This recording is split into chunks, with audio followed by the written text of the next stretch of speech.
Bonjour à toutes et à tous, j'espère que vous allez bien. Aujourd'hui, on se retrouve pour parler de plénitude et ce sera donc cette trilogie sur l'unicité, la complétude et la plénitude. Donc ce sera la dernière que je vous avais donc annoncée, je crois au mois de juin, que je vous ferai donc cette vidéo sur ces trois thèmes. Alors, la plénitude, qu'est-ce que c'est que cette plénitude? La plénitude, c'est comme l'unicité et la complétude, c'est très très difficile d'atteindre cette plénitude. Par contre, il sera peut-être plus facile d'avoir un sentiment de plénitude. Donc ça se rapproche, et c'est pour ça que je vous l'ai fait en dernier, de la complétude et de l'unicité, c'est-à-dire ne faire qu'un. Ne faire qu'un avec les sphères supérieures ou avec Dieu si vous avez des croyances religieuses et que vous donnez un nom. Mais c'est faire qu'un avec soi-même. Donc c'est pour ça que je vous renvoie aux deux premières vidéos. Donc, nous ne sommes pas en plénitude quand nous nous sentons imparfaits, avec plus de mauvais que de bons. Vous voyez? Parce qu'il y en a beaucoup qui disent il n'y a pas de mauvais, il n'y a pas de bon.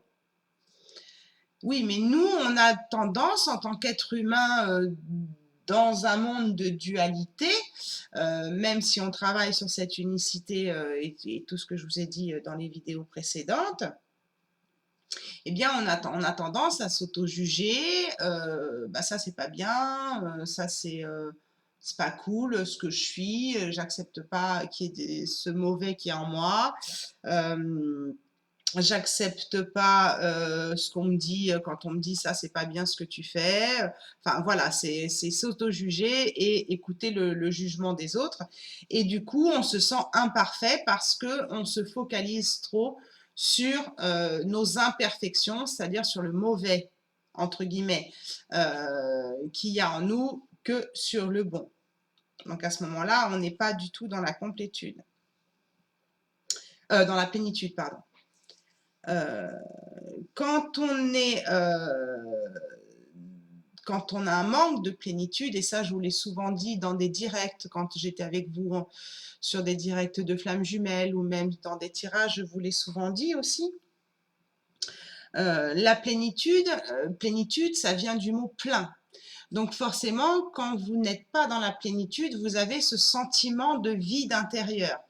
Alors je vous renvoie aussi peut-être par rapport à ces trois vidéos à la conférence sur le syndrome du jumeau perdu, parce que ça peut aussi venir de ça, aussi ce manque de complétude, le fait de ne pas trouver l'unicité et de ressentir justement, pour rester dans cette vidéo de plénitude, de ce sentiment de vide. Hein. Donc c'est pour ça que dans le syndrome du jumeau perdu, je vous invite à regarder la conférence si vous ne l'avez pas vue. Il y a beaucoup de choses qui nous reflètent aussi ce parcours de flamme jumelle, mais il y a aussi beaucoup de choses qui s'expliquent. Et pourquoi j'ai fait la corrélation dans cette conférence, enfin en tout cas dans la vidéo avant la conférence sur laquelle je vous l'annonçais, cette conférence, j'ai fait un parallèle avec le parcours de flamme jumelle, c'est parce que le travail est aussi laborieux quand on a le syndrome de flamme, est très quasi identique, hein, je dis bien quasi, pas complètement, mais quasi identique avec le travail d'une flamme jumelle, d'accord? Sans parler d'un travail forcément spirituel, de chemin d'éveil. On est dans le concret, d'accord? Même si dans la conférence, je vous ai parlé de guide spirituel, quand je vous parlais du jumeau perdu, je vous renvoie à la conférence. Donc ce vide intérieur, ce manque, quand on le ressent trop fort, peut venir de ce que je viens de vous dire, mais c'est aussi ce sentiment qui nous prouve, qui nous montre que nous ne sommes pas dans la plénitude. On a la sensation, en se focalisant sur le mauvais, sur nos défauts, entre guillemets, de ne pas être assez bon, justement. Donc on peut se sentir, quand on n'est pas dans la plénitude, on peut se sentir anxieux, déprimé, voire suicidaire. C'est pour ça que je vous ai fait une corrélation avec le syndrome du jumeau perdu. Et donc, quand on n'est pas dans la plénitude, on n'est pas authentique. Donc moi, je sais que j'ai eu des critiques sur ma personne, sur ma personne, sur que peut-être j'étais trop dans l'ego quand je parlais, ou peut-être que voilà, mes vidéos étaient trop longues, je m'en fous. Maintenant, je peux vous dire, j'ai supprimé 2 commentaires sur la vidéo où j'annonçais comment dire, la conférence sur le syndrome du jumeau perdu. Je vous plais pas, c'est pas grave, hein. Je m'en fous. Je suis dans mon authenticité. Mais c'est pas pour ça que je suis complètement pleine, que je suis en plénitude. D'accord? Donc là, c'est des petits exemples que je vous donne, c'est-à-dire ne pas se sentir assez bon. Moi, je me sens pas assez forcément performante dans certains domaines, mais pas dans d'autres. Enfin, vous voyez ce que je veux dire? Donc, prenez pas ça au pied de la lettre. Mais se sentir déprimé, ben, on a tous parfois des moments de déprime. Après, être en dépression, c'est autre chose. Mais par contre, être dans l'authenticité, et je vous renvoie aussi à ma vidéo, excusez-moi de vous renvoyer, mais j'ai pas envie de me répéter tout le temps non plus hein, dans mes vidéos sur l'authenticité. D'accord? Donc moi, si je vous plais pas, bah, c'est pas grave et je m'en fous à la limite. Hein.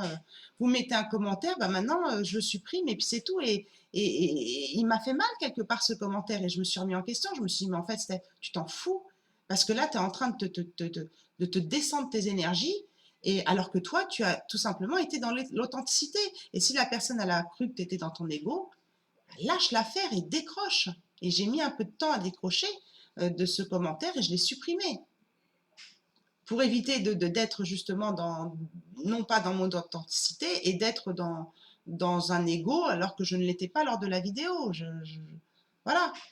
Donc c'est ça aussi, quand on n'est pas dans notre authenticité, c'est qu'on n'est pas dans notre plénitude. D'accord? La plénitude, c'est savoir s'aimer. C'est savoir s'aimer comme on est. Donc les autres, s'ils nous plaisent pas, bah, c'est pas grave. Hein. C'est pas grave. Hein. Et comment on peut s'aimer quand on s'intéresse et quand on focalise sur les mauvaises parties de nous? Parce qu'on a de l'ombre et de la lumière. D'accord? Donc en nous, on a des qualités, on a des défauts. Tous. Comment on fait, je veux dire, pour s'aimer quand on focalise sur des parties de soi qui sont mauvaises et que nous aimons que les bonnes parties de nous? Il faut aimer les bonnes et les mauvaises. Parfois, moi, je me dis, mais là, tu t'es mis en colère, ça servait à rien. Comme je vous parlais du commentaire, je suis restée bloquée dessus pendant presque 1h30, 2 heures, mais en fait, ça sert à rien. Mais j'ai aimé cette partie de moi parce qu'elle m'a fait comprendre aussi que, bah, excusez-moi, je vais être vulgaire, fuck, quoi. Ça m'a fait comprendre, fuck vos commentaires, si je vous plais pas, bah, partez, c'est tout. Donc, en fait, c'est ça être dans la complétude, dans la plénitude, pardon. C'est aimer les parties qu'on n'aime pas trop ou les comportements qu'on n'aime pas trop avoir, mais aimer aussi les bonnes. Et quand on est dans la plénitude, il ne faut pas seulement aimer les bonnes, il faut aussi aimer les mauvaises. Donc, comment faire quand on focalise que sur les mauvaises? C'est pas évident d'être dans la plénitude quand c'est comme ça. La plénitude, c'est être comblé dans notre vie. Donc là, je vous renvoie à la vidéo sur la complétude, sur l'être, l'avoir et le faire. C'est d'être comblé dans tous les domaines. Ressentir aussi un bien-être physique et moral. Alors, pas 24 sur 24, 7 jours sur 7, on est des êtres humains, je vous le rappelle. On est des êtres spirituels incarnés dans des corps de matière, je vous l'ai déjà dit. Et je vous le dis souvent. Donc, ça ne peut pas être tout constant, mais plus c'est récurrent, ce bien-être physique et moral, et plus vous allez atteindre la plénitude. La plénitude, donc contrairement à ce que je vous disais tout à l'heure, c'est ce sentiment de vide et de manque intérieur, et bien la plénitude, c'est quand vous êtes plein à l'intérieur. Et comment on est plein à l'intérieur? Ça passe par l'amour de soi. C'est-à-dire ne pas avoir besoin de l'extérieur, ne pas avoir besoin de quelqu'un d'autre ou de son autre, si vous êtes flamme jumelle, ou de quelqu'un d'autre, c'est-à-dire ce besoin d'être en couple, pour être rempli. Se sentir plein, c'est se donner à soi-même, se remplir à l'intérieur de soi-même. Pour ceux qui ont fait des séances de reconnexion d'âme avec moi par rapport aux parents, en tout cas, les 3 séances que je fais de reconnexion d'âme qui sont donc indissociables, je vais finir par vous les faire, mes vidéos, parce que, sur mes services, parce que c'est compliqué de me suivre à chaque fois, parce que je ne fais pas que ça. Je propose une technique pendant cette reconnexion d'âme pour vous remplir de l'amour de quelqu'un d'autre sans qu'il soit présent. Pour que vous ayez une technique pour vous remplir d'amour, mais aussi que vous puissiez apprendre à vous aimer avec vos qualités et avec vos défauts. Et s'aimer et s'accepter avec ses défauts et ses qualités. Pourquoi? Parce que personne n'est parfait. Donc, vous ne pourrez pas être aimé de tout le monde. Et vous ne pourrez pas, vous, aimer tout le monde. Pourquoi? Parce que c'est aussi s'aimer comme on est, mais c'est aussi aimer les autres comme ils sont. Parce que non, eux non plus, ils ne sont pas parfaits. Ils ont des défauts et des qualités. Et pareil, vous ne pourrez pas aimer tout le monde. On n'est pas dans un monde de bisounours. D'accord? C'est aussi accepter ce qui est dans la vie. Surtout en ce moment, au moment où je tourne la vidéo, on vit une période difficile quand même avec ce Covid et compagnie là. Donc il faut accepter ce qui est, accueillir, c'est pas facile. Pourquoi il faut accueillir? Parce qu'il faut savoir, comme je vous le disais, on est des êtres spirituels incarnés dans des êtres matières, on est vibratoire, on est des êtres vibratoires. Et donc, c'est notre vibration individuelle et collective qui crée des égrégores, qui crée une vibration planétaire et terrestre et qui fait qu'on est créateur de ce monde. Et c'est pour ça qu'on nous demande, quand on est dans la plénitude, de travailler sur ce domaine-là, d'accepter ce qui est. Et c'est pas évident, parce que accepter ce qui est, ça veut dire se dire je suis aussi responsable de ce qui est. Pas coupable de ce qui est, mais responsable de ce qui est. Et ça, c'est pas toujours évident, mais il faut se dire aussi que vous avez le choix de modifier ce qui est.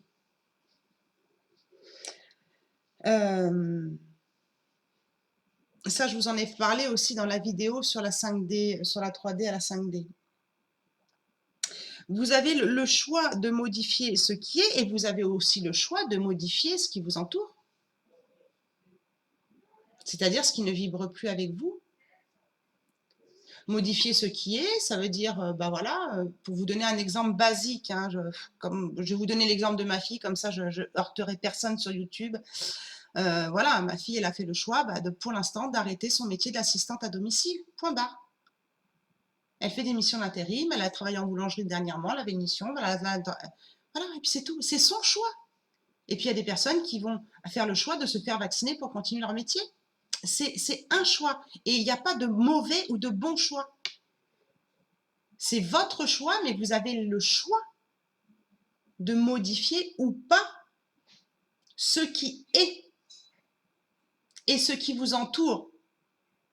De choisir aussi les personnes qui vous entourent, qui ne vibrent plus avec vous. Atteindre la plénitude, c'est aussi changer ce que vous n'aimez pas. Tant qu'à faire, ça vous évitera de focaliser dessus. Et là, on en revient au travail sur soi, ce que je vous disais, mettez-vous derrière la caméra. Qu'est-ce que je peux changer dans ce que j'aime pas sur moi? Qu'est-ce que je peux changer dans ce monde-là que j'aime pas? Quelle action je peux mettre en place pour changer ce que j'aime pas? Mais pour ça, il faut déjà avoir accepté de vous aimer vous-même, parce que vous avez des défauts et des qualités parce que vous n'êtes pas parfait. Il faut avoir accepté d'aimer les autres dans leur imperfection et dans leur perfection s'il y en a, parce que personne n'est parfait justement. Il faut avoir accepté ce qui est pour pouvoir changer les choses. Vous ne pouvez pas changer ce que vous n'aimez pas quand vous n'avez pas déjà compris et accepté et conscientisé les 3 premiers points. Des étapes pour arriver à la plénitude. Et si vous n'y arrivez pas, si vous n'arrivez pas à changer ce que vous n'aimez pas, ben on recommence du début. On repasse par l'étape 1, on fait tout pour s'aimer soi-même. On passe par l'étape 2, on essaye d'aimer les gens comme ils sont parce qu'ils ne sont pas parfaits comme nous. Enfin, comme nous ne sommes pas, je veux dire. Et puis, on accepte ce qui est. Et voilà. Et tant qu'on n'a pas fait ces 3 choses, eh bien, on n'arrivera pas à changer ce qu'on n'aime pas. Et si on arrive à changer ce qu'on n'aime pas, c'est que quelque part, on a déjà fait un bon travail sur ces 3 points. Donc, si vous n'y arrivez pas, bah, recommencez du début. Et c'est pour ça que l'amour de soi, c'est une priorité dans la plénitude. C'est se donner de l'amour à soi, s'aimer comme on est. Et la dernière chose qui peut vous aider à atteindre la plénitude, c'est la gratitude. Et ça, je vous en ai fait des vidéos qui en parlaient. Je crois que c'était des vidéos sur la loi d'attraction qui en parlaient. Donc, c'est super important, la gratitude. Je remercie, je remercie, je remercie. Le bon et le mauvais. Je remercie les bonnes expériences de ma vie, je remercie les mauvaises expériences de ma vie. Et c'est pas facile tous les jours. Comme la prise de tête que je me suis fait avec le commentaire là, pendant 2 heures, sur le coup, je n'étais pas dans la gratitude. Et après, quand j'ai compris qu'en fait, mais Steph, tu peux modifier ça. Parce que toi, tu t'es aimé, tu as aimé ce que tu as dit dans cette vidéo. Tu t'es aimé dans ton authenticité, de comment tu étais dans cette vidéo. Donc lâche l'affaire. Donc je suis passée par le premier point. Je me suis acceptée et aimée comme j'étais dans cette vidéo. Donc là, je vous donne un exemple concret. J'ai accepté que la personne, elle ne pouvait peut-être pas m'apprécier dans cette vidéo. Voilà. J'ai accepté ce qui était, c'est-à-dire que, voilà, quelque part, j'avais peut-être créé quelque chose qui ne plaisait pas à quelqu'un d'autre. J'ai supprimé son commentaire, j'ai fait le choix, voilà, des personnes qui m'entourent, voilà, ou des commentaires qui m'entourent ou des commentaires qui sont sur ma chaîne. Donc, je suis passée à l'étape 3. Et donc, l'étape 3, l'étape 4, bah, j'ai changé quelque part ce que j'aimais pas et je me suis dit, hop, on stoppe tout, terminé avec ce commentaire. J'ai fait le choix de modifier des choses, inconsciemment. Et au final, j'ai fini par passer à la 5e étape, c'est-à-dire avoir de la gratitude pour cette personne qui m'a mis ce commentaire, qui m'a pris la tête pendant 2 heures quand même. Vous voyez ce que je veux dire? C'est ça un petit peu les étapes. Et en appréciant, en ayant de la gratitude pour cette personne qui m'avait mis ce commentaire qui ne m'avait pas plu, j'en suis revenue à, en fait, je m'aime dans cette vidéo et fuck. Vous voyez? C'est un petit peu ça. Et justement, cette personne me disait, qu'est-ce que vous parlez? Pourquoi vous parlez de vous? Je vous rappelle que ma chaîne, elle a été créée sur des journaux intimes. Donc, quand je vous parle de vous, c'est pour vous donner des exemples, parce que j'ai le respect aussi pour mes clientes et de ne pas donner d'exemples que je peux voir en thérapie aussi.